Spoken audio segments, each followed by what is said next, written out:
পরে আমি সাইডটা চলে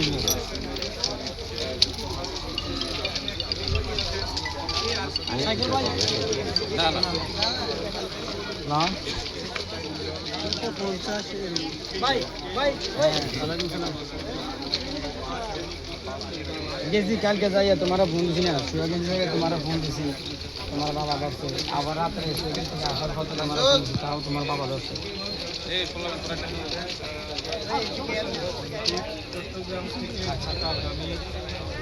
ট্রেনের ধাক্কায় ঢাকা থেকে নোয়াখালীগামী মামুন পরিবহনের মামুন স্পেশাল পরিবহনের বাস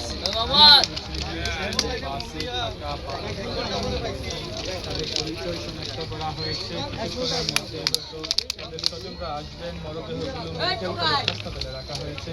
সেখান থেকে তাদের মরদেহগুলো হস্তান্তর করা হবে। রেলপথ প্রতিমন্ত্রী যিনি রয়েছেন হাবিবুর রশিদ হাবিব, তিনি কিছুক্ষণ পূর্বে ঘটনাস্থল পরিদর্শন করেছেন। তিনি বলেছেন রেলওয়ের পক্ষ থেকে নিহতের প্রত্যেকের পরিবারকে 1 লক্ষ টাকা করে দেওয়া হবে। জেলা প্রশাসনের পক্ষ থেকে প্রত্যেক পরিবারকে 25,000 টাকা দেওয়া হবে এবং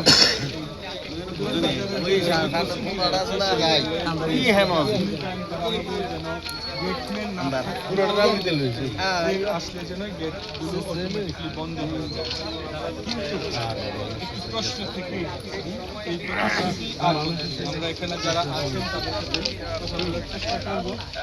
এই যে দুর্ঘটনা, আপনি কখন জানলেন দুর্ঘটনার বিষয়টি, কেন কি কারণে মনে হচ্ছে এই দুর্ঘটনাগুলো হলো?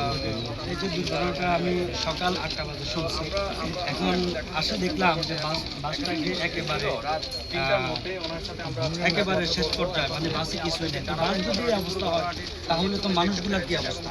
এই যে স্বজন হারা, যে একটা আর্তনাদ, যাদের স্বজন হারিয়েছেন তাদের কাছে পরিস্থিতি সম্পর্কে কেমন ব্যথা, কেমন আমি রাত্রে 20 বাজবে এটা আমি দাবা শুনলাম।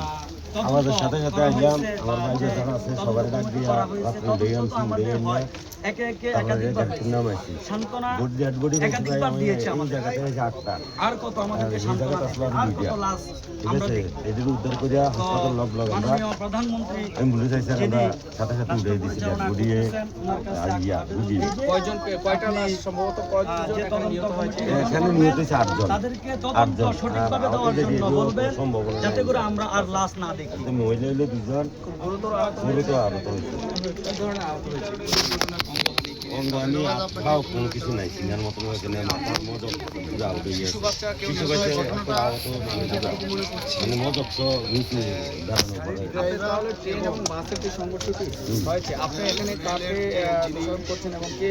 এটা গেটম্যানের দোষারোপ করতেছে। গেটম্যান যদি গেট খোলেন এটা তো